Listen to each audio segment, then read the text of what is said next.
Pessoal, agora a gente vai estudar aqui as cotas dentro dos fundos de investimento. Primeiro ponto que a gente tem que entender é que essas cotas, elas correspondem a frações ideais do patrimônio. Na verdade, as cotas, elas são o menor pedaço, a menor fração do patrimônio líquido de um fundo de investimento ou então, né, de uma classe de um fundo de investimento. É o seguinte, eu vou ter aqui um fundo, esse fundo ele vai ser de uma classe, pode ser a classe renda fixa. E esse fundo, né, ele vai ter um patrimônio, que vai ser o valor que vai ser utilizado aqui para fazer os investimentos financeiros. Quando eu divido esse fundo aqui em diversos pedacinhos, esses pedacinhos aqui são as cotas. E o investidor, caso ele tenha interesse em entrar nesse fundo de investimento aqui, ele vai ter que adquirir essas cotas. E aí ele passa a ser, então, um cotista do fundo de investimento. O detalhe é que essas cotas, elas são escriturais. O que significa isso? Significa que essas cotas elas têm um registro em uma conta de depósito. E além disso, as cotas elas são nominativas. Elas estão em nome do investidor, tá? Então, essa pessoa que adquiriu as cotas, a partir do momento que ela faz a subscrição das cotas, ela vai passar a ter o nome dela nessas cotas aqui. Então, as cotas, elas são escriturais e elas também são nominativas. Como é que a gente chega aqui no valor de cada cota? Tá? Como é que a gente vai fazer essa divisão para chegar no valor de cada cota? A gente faz assim, dessa forma aqui, através de um cálculo, tá? Que resulta da divisão do valor do patrimônio líquido de cada classe pelo número de cotas da mesma classe. Então, se eu tiver só uma classe e não tiver subclasses, eu vou fazer a conta dessa forma aqui. Eu vou ter o PL desse nosso fundo, né, dessa nossa classe aqui, e o PL, por exemplo, pode ser de 1 milhão, tá? Se eu tiver 1.000 cotas nesse fundo aqui, tem um total de 1.000 cotas, e o patrimônio é de 1 milhão. Patrimônio líquido. Patrimônio líquido porque a gente desconta todas as despesas antes de fazer esse cálculo aqui. Então, é só eu dividir patrimônio líquido pelo número de cotas e eu vou chegar no valor de cada cota. Então, nesse exemplo aqui, eu tenho que cada cota ela vale R$ 1.000. Se o investidor ele quiser, por exemplo, colocar R$ 5.000 nesse fundo de investimento aqui, nessa classe de fundo de investimento, ele vai ter que comprar 5 cotas. E aí essas cotas, elas vão ser escriturais e vão estar no nome dele, nominativas. Se o fundo ele possuir subclasses, o valor de cada cota dessa subclasse vai ser apurado também pela divisão do patrimônio líquido, mas o patrimônio líquido atribuído à respectiva subclasse, tá? Então, por exemplo, se eu tiver aqui essa subclasse aqui, ela tem um PL de 300 mil e ela tem 300 cotas, aí eu vou fazer a divisão aqui. Até vou colocar diferente, vamos pensar que aqui não tem um 300 cotas, tem um 150 cotas. Aí eu vou fazer a divisão do PL, né, 300 mil, dividido por esse número de cotas que tem aqui. Cada cota para essa subclasse vai valer R$ 2.000. Tá? Então eu vou fazendo aqui as divisões. Se tiver subclasses, eu vou ter um patrimônio para cada subclasse. Se eu não tiver subclasses, aí eu vou ter um patrimônio para a classe e calculo o patrimônio para essa classe aqui da forma como a gente viu aqui. Bom, é possível que um investidor que tenha cotas de um fundo de investimento, ele faça a transferência dessas cotas para uma outra pessoa? É possível, tá? Em regra, desde que a classe do fundo dele seja fechada. Quando a classe ela é fechada, isso significa que o investidor ele não consegue resgatar a qualquer momento o dinheiro dele que está aplicado no fundo.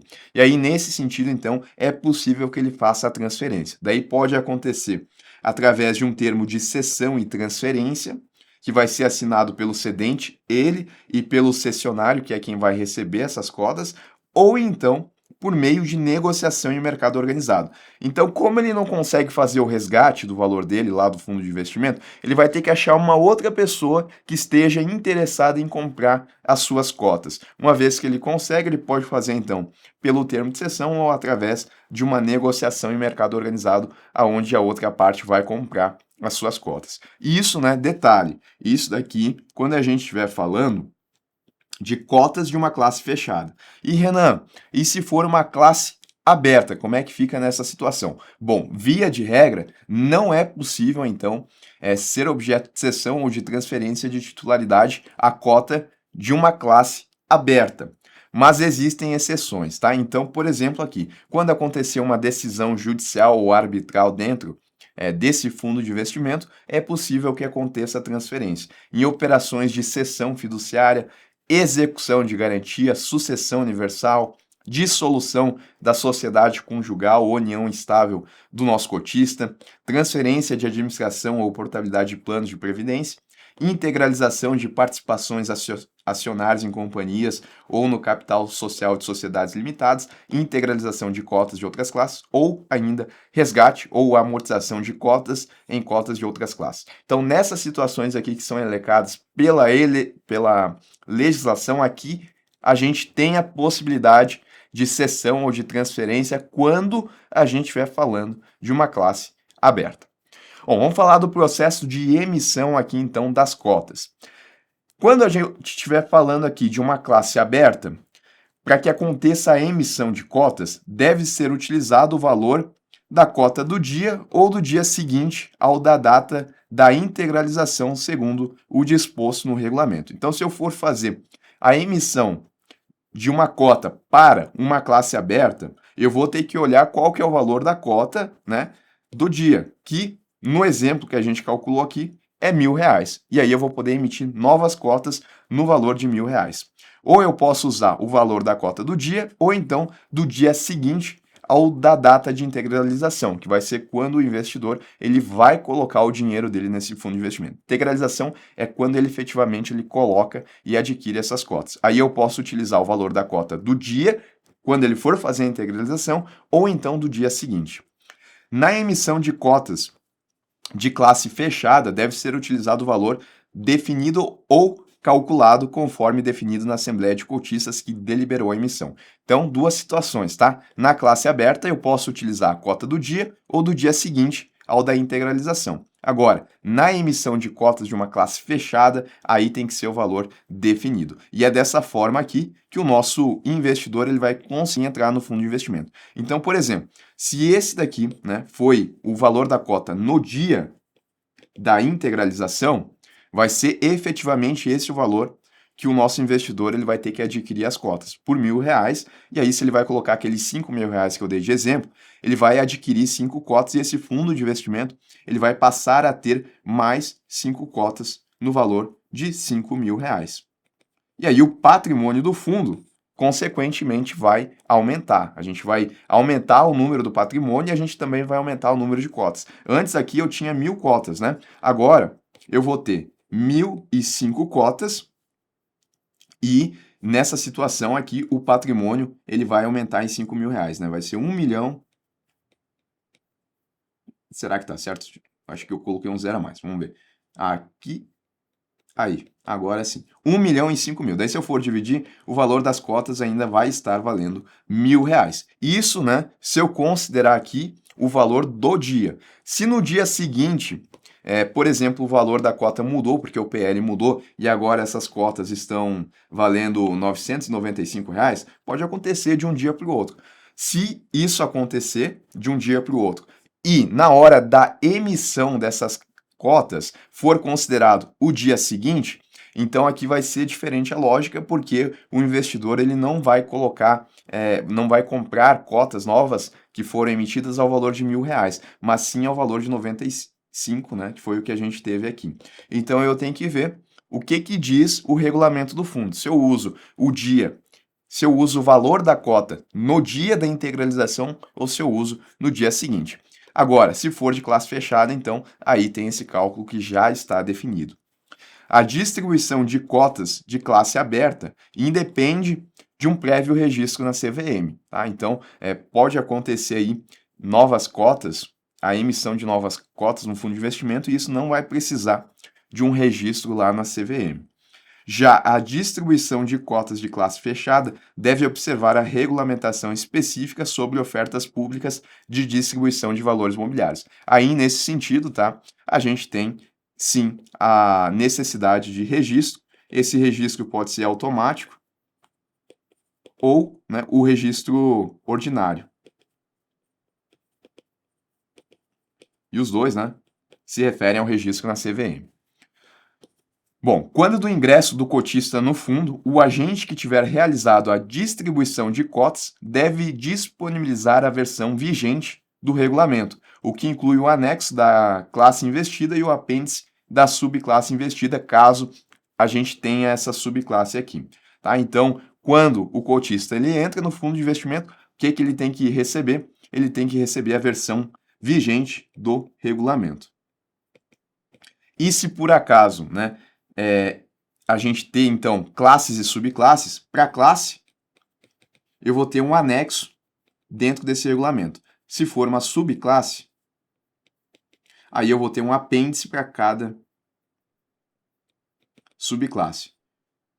E o investidor ele vai receber, então, o apêndice referente à subclasse que ele investiu. Também, tá? Quando o cotista ele for entrar no fundo, ele tem que assinar um termo de adesão e risco que atesta que o investidor tem conhecimento das regras desse fundo de investimento, tá? Então ele vai saber, por exemplo, qual que é o risco dele colocar o dinheiro dele naquele fundo. Se é um fundo de renda variável, o risco pode ser maior do que, por exemplo, um fundo que seja conservador em renda fixa. E ele vai ter que atestar que ele sabe desses riscos. Esse termo, tá? Ele é dispensado quando a gente estiver falando de um fundo de renda fixa que ele seja simples. Tá? Depois a gente vai ver esse detalhe aqui. Quando for simples, quando for simplificado o processo aqui de um fundo de renda fixa, aí o termo de adesão e risco ele é dispensado, porque esse fundo ele é bem conservador, tá? Ele vai emitir majoritariamente em títulos públicos federais, e aí nesse sentido não precisa então a assinatura do termo de adesão e risco. Mas depois a gente fala especificamente sobre esse fundo aqui. Bom, como é que funciona o resgate e também a amortização de cotas dentro de um fundo de investimento? O regulamento, que é o documento que vai trazer essas regras do fundo, ele deve estabelecer os prazos entre a data do pedido do resgate, a data de conversão de cotas e a data de pagamento do resgate. Então eu tenho essas três informações aqui que devem constar lá no regulamento do fundo. Vamos supor aqui que eu tenho a seguinte situação. O nosso investidor ele solicitou a data, ou melhor, né, ele solicitou o resgate nessa data aqui, em 10 de março.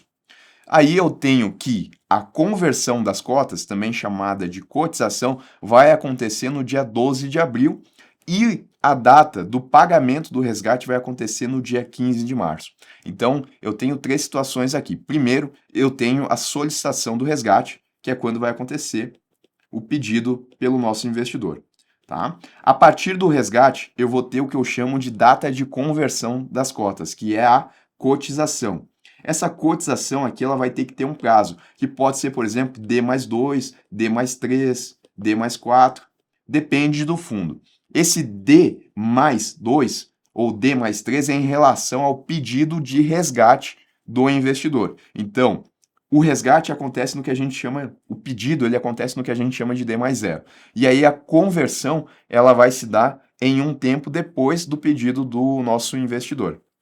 Pode ser D+0, pode ser D+0 também? Pode ser. Depende do que estiver estipulado no resgate. E o que significa essa cotização aqui? Bom, esse vai ser o período pelo qual vai avaliar quanto que as cotas daquele investidor estão valendo em um determinado dia. Isso porque todos os dias o valor da cota ela muda, né? Tanto que a gente viu aqui que na hora de acontecer uma emissão das cotas, ou eu posso considerar o valor do dia da integralização ou então do dia seguinte. Isso porque todos os dias as cotas elas vão mudando de valor, porque vão acontecendo resgates, despesas desse fundo também vão incidindo e todos os dias eu vou tendo uma mudança no valor da cota. Aqui no exemplo, né, no primeiro dia que a gente avaliou, as cotas elas estavam em R$ 1.000. No dia seguinte, elas estavam em 95. No terceiro dia, pode ser que elas estivessem agora valendo R$ 1.000,05. Tá? Então, conforme os dias vão passando, isso daqui vai mudando, até porque também o fundo ele vai recebendo a rentabilidade dos ativos financeiros. E aí, nesse sentido, se o nosso investidor ele solicita um resgate, eu preciso definir qual que vai ser o valor da cota que vai estar valendo naquele momento para que ele consiga receber o valor dele. Porque no nosso exemplo aqui, o investidor ele comprou 5 cotas, né?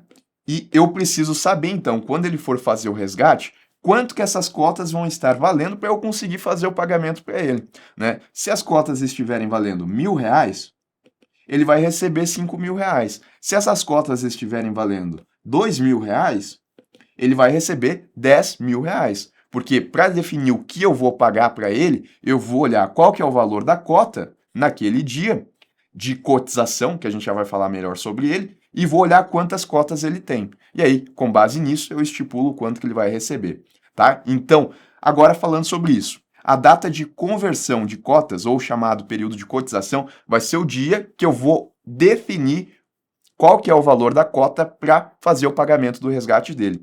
Então, se o meu período de conversão de cotas é no dia 12 de março, vai ser ali que eu vou olhar o quanto que está valendo a cota, tá? Então, vamos supor o seguinte, que eu tenho isso daqui. Eu vou colocar aqui segunda-feira, vou colocar terça, quarta, quinta e sexta-feira, tá? E vou colocar aqui as datas. Então, segunda-feira vai ser dia 10 de março, terça vai ser dia 11, quarta dia 12, quinta dia 13 e sexta-feira dia 14 de março. Na segunda-feira, dia 10 de março, foi solicitado aqui o resgate pelo nosso investidor, na segunda-feira. E aí a gente vai pensar o seguinte, tá? Aqui na segunda-feira eu tinha um valor para essas cotas aqui que o investidor ele possuía.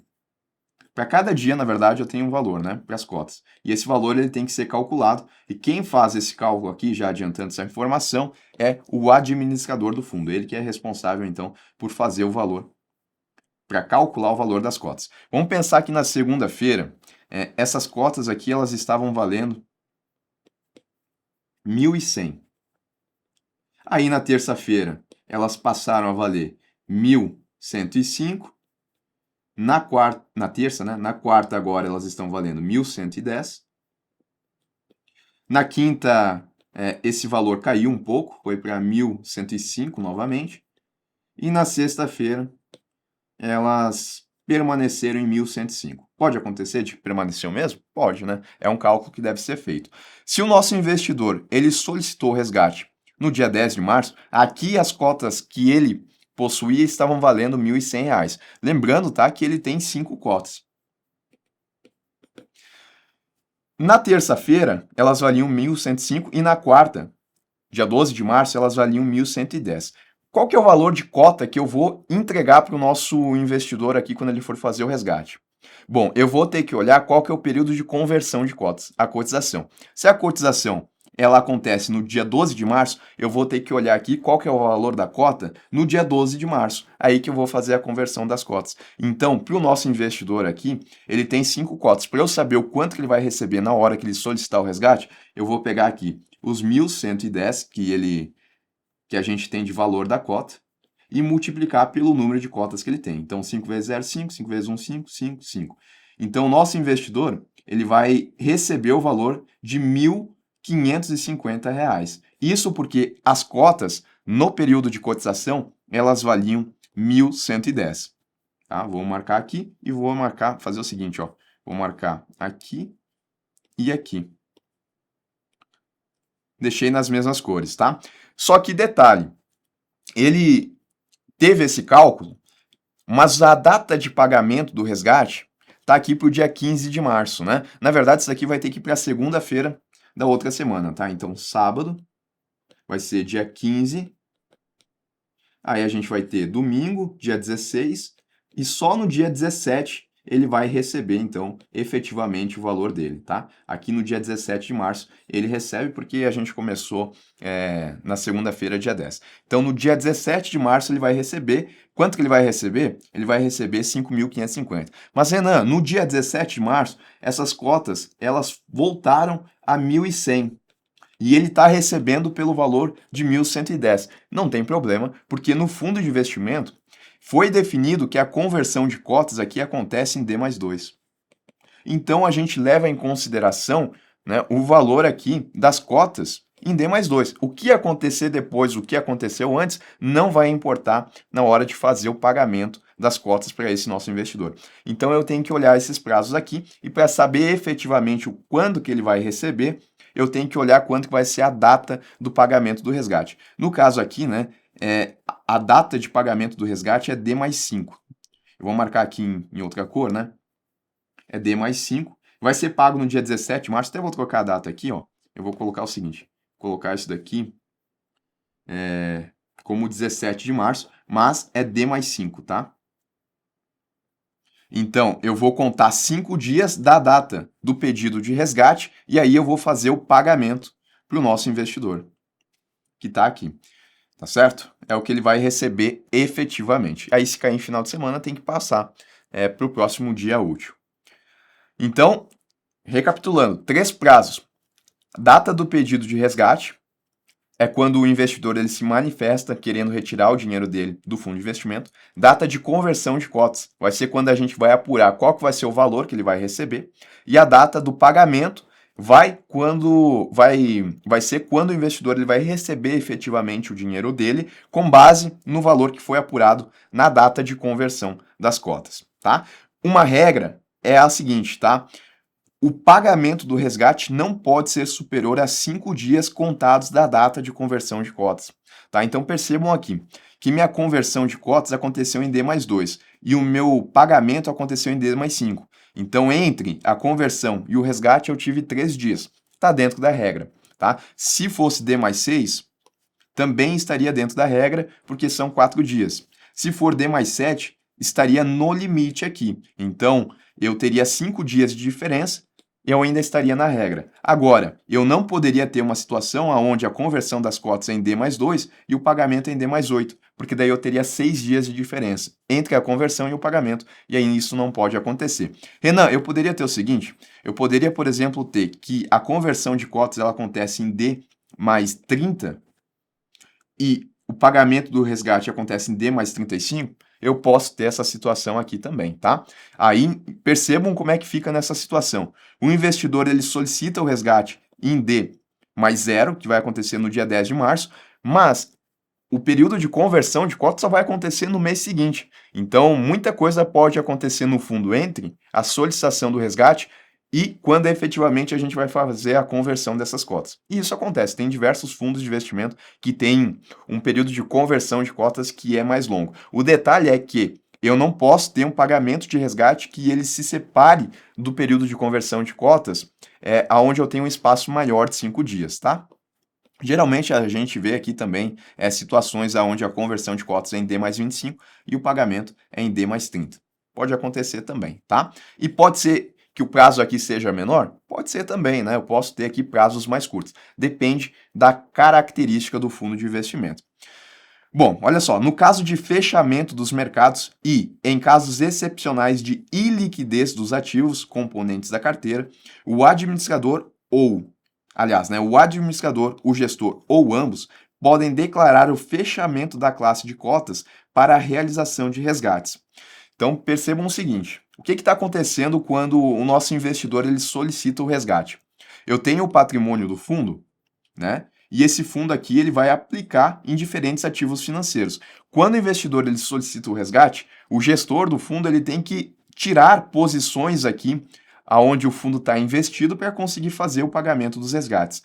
E para isso eu preciso que os ativos financeiros eles tenham liquidez. Até por isso que existem alguns fundos que, a depender de onde eles investem, eu solicito um período de conversão maior para que o gestor, então, ele consiga se desfazer das operações e pagar o resgate, para que ele tenha tempo suficiente, dada a característica de liquidez desses ativos. Tem ativos que têm menor liquidez. Agora, se acontecer, por exemplo, de eu ter situações aonde eu tenho uma iliquidez dos ativos componentes da carteira, aí, nesse caso aqui, a princípio, se acontecerem os pedidos de resgate, não seria possível fazer o pagamento. Por conta disso, então, nessas situações aqui excepcionais, o administrador o gestor ou ambos, eles podem declarar o fechamento da classe para a realização de resgate. Isso aí não vai ser possível fazer o resgate, porque os ativos aqui eles estão ilíquidos. Eu não consigo fazer a conversão, não consigo solicitar o dinheiro em espécie desses ativos. Aí tem que ser divulgado um fato relevante e também o cancelamento, né? Se eu tiver, por exemplo, um pedido aqui de resgate que aconteceu antes e que ele está esperando para acontecer a conversão, né? Ele está esperando aqui a cotização. Aí, nesse sentido, também vão ser cancelados esses pedidos pendentes de conversão, que é um pedido que aconteceu quando a princípio ainda não estava fechado para resgate, estava esperando para acontecer a conversão. Pensa aquela situação, né, onde eu tenho uma conversão que ela vai acontecer só 30 dias depois. Né? Nessa situação, então, se foi declarado fechamento entre esse prazo aqui, os pedidos de conversão pendentes eles vão ser cancelados e o pessoal não vai conseguir resgatar até que seja resolvido essa situação aqui. Vou apagar isso daqui para limpar a tela e a gente continua. Caso a classe ela permaneça fechada para resgates, né, foi fechado aqui, por período superior a 5 dias úteis, o administrador ele deve convocar no prazo máximo de um dia para a realização em até 15 dias uma assembleia de cotistas de classe afetada para deliberar sobre as seguintes possibilidades, que podem ser adotadas de modo isolado ou conjuntamente. Então, fez o fechamento. Esse fechamento ele foi superior a 5 dias úteis. Ficou fechado por esse tempo aqui. Então, o administrador ele deve convocar no prazo máximo de um dia, ou seja, 5 dias úteis fechados, eu vou ter mais um dia aqui. Nesse prazo aqui, ele tem que convocar uma assembleia de cotistas dessa classe, ficou fechada, para que no prazo de até 15 dias, aí eu tenho mais um prazo aqui, que ele pode chegar de até 15 dias. Nesse prazo aqui, então, tem que acontecer a assembleia de cotistas que tiveram essa classe fechada, e nessa assembleia vai ser, então, deliberado o seguinte: a reabertura ou manutenção do fechamento para resgate, a cisão do fundo ou da classe, né, vai acabar ali então aliás, passar então esse fundo para um outro, a liquidação desse fundo, aí sim é fechar, ou desde que de comum acordo com os cotistas que terão as cotas resgatadas, manifestada na Assembleia ou fora dela, o resgate de cotas em ativos da classe. Tá? Então, também pode acontecer isso. O detalhe é que essas possibilidades elas vão acontecer aqui nessa Assembleia que tem que acontecer nesse prazo aqui, e tudo isso se dá por conta da iliquidez dos ativos financeiros aonde o fundo está colocando o dinheiro dele. Tá? E a gente tem uma outra possibilidade também aqui, que é a chamada de investimento por conta e ordem. Olha só. O gestor ele pode contratar o distribuidor para realizar a distribuição e subscrição de cotas de fundo por conta e ordem dos investidores. Como é que funciona isso? Eu vou ter um distribuidor aqui que ele vai estar fazendo a distribuição de um fundo de investimento. E aí o investidor, ele tem conta, né, como se fosse uma corretora, por exemplo, ele tem conta no distribuidor, ele não tem acesso diretamente ao administrador, ao gestor desse fundo de investimento, porque eu tenho um outro distribuidor aqui. Aí o investidor ele vai enviar uma ordem de compra de cotas a esse distribuidor, que é onde ele tem conta. O distribuidor, portanto, atuando por conta e ordem desse investidor aqui que mandou a ordem de compra, ele vai fazer a compra dessas cotas de fundo de investimento. O detalhe é que o distribuidor, ele apenas está distribuindo, ele não tem gerência aqui sobre o fundo de investimento. Mas mesmo assim, pelo fato dele estar distribuindo as cotas desse fundo aqui, ele vai ter que estabelecer uma relação com o administrador desse fundo aqui. E essa relação ela vai ser formalizada mediante um contrato entre essas duas partes aqui, tá certo? Então, eu tenho um distribuidor que ele não é nem o administrador, nem o gestor do fundo de investimento, mas ele está distribuindo essas cotas aqui. E aí, um investidor que ele tenha conta nesse distribuidor aqui, ele pode comprar as cotas desse fundo aqui. Para isso, ele vai mandar uma ordem de compra e o distribuidor, atuando por conta em ordem desse investidor, vai fazer a compra dessas cotas aqui. Bom, os distribuidores aqui, eles assumem todos os ônus e responsabilidades relacionadas aos clientes, inclusive quanto ao seu cadastramento, identificação e demais procedimentos que caberiam originalmente ao administrador. Então, um distribuidor, em relação aos seus clientes, ele vai ter que assumir as responsabilidades que seriam do administrador, caso a distribuição estivesse acontecendo por conta do administrador aqui. Em relação a essas obrigações, a essas responsabilidades, a gente tem que eles são responsáveis pelo cadastramento, identificação e outros procedimentos do administrador. O distribuidor ele pode comparecer e votar nas assembleias de cotistas representando os interesses de seus clientes. Os clientes aqui, então, que têm conta no distribuidor, desde que eles possuam um mandato com poderes específicos para essa representação. Ele também tem que manter um registro complementar de cotistas específico para cada classe e, se houver, de subclasses de cotas, em que ocorra subscrição por conta e ordem, de forma que a titularidade das cotas seja inscrita no registro em nome dos investidores, atribuindo a cada cotista um código de investidor e sendo informado tal código ao administrador. Então, em outras palavras, o distribuidor aqui ele vai ter que ter um registro dos seus investidores que estão comprando essas cotas por conta e ordem, tá? Vai ser um registro específico, vai ter um código aqui para o investidor, né? XY32, por exemplo, e esse código aqui do investidor ele vai ter que ser enviado para o administrador do fundo de investimento, né, para ter essa separação entre o que advém do distribuidor e o que advém do administrador. Em relação ao contrato, tá? O contrato firmado entre o fundo e o distribuidor pode prever, dentre outras matérias, que na hipótese de rescisão desse contrato aqui, vai acabar então a relação entre o distribuidor e o fundo de investimento. Os clientes que sejam cotistas do fundo até a data de rescisão manterão o seu investimento por conta em ordem até que os próprios clientes decidam pelo resgate de suas cotas. Desde que o administrador do fundo e o distribuidor mantenham em relação a esses clientes todos os direitos e obrigações definidos na regulamentação pelo período em que tais clientes mantiveram investimento, tá? Então, aconteceu, vamos entender aqui a sequência lógica, tá? Distribuidor e fundo de investimento fizeram um contrato aonde o distribuidor vai passar a distribuir as cotas desse fundo aqui. Tudo bem, a gente vai ter o contrato que vai dispor sobre essa relação. O distribuidor foi lá e, atendendo uma ordem de seu cliente, ele comprou as cotas aqui desse fundo de investimento ao seu cliente. O cliente agora passa a ser cotista desse fundo de investimento. O distribuidor ele vai ter que trazer um registro para esse investidor, vai ter que trazer um código específico e vai ter que mandar esse código lá para o administrador. Bom, não é mais do interesse do distribuidor do fundo de investimento de manterem essa relação. Aí eles vão lá e eles fazem a rescisão desse contrato aqui.